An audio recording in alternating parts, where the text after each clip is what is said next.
Green Party, Natalie Bennett, who joins us.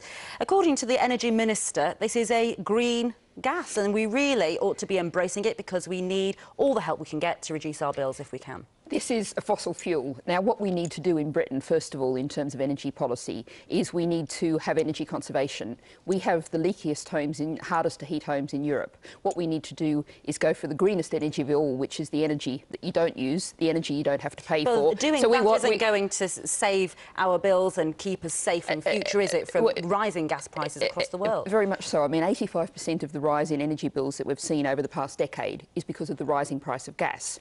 If we insulate our homes, we can typically save up to £500 a year. Each household can save.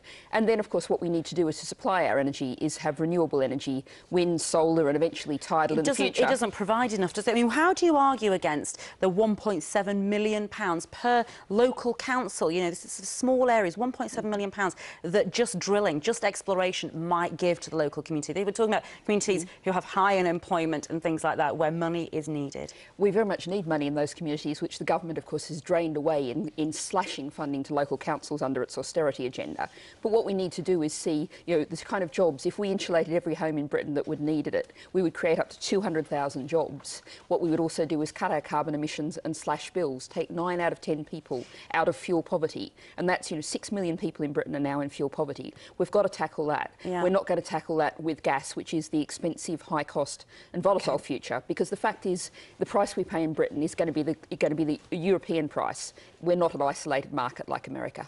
All right, thanks for making your points this morning. Also, thanks to Michael Fallon.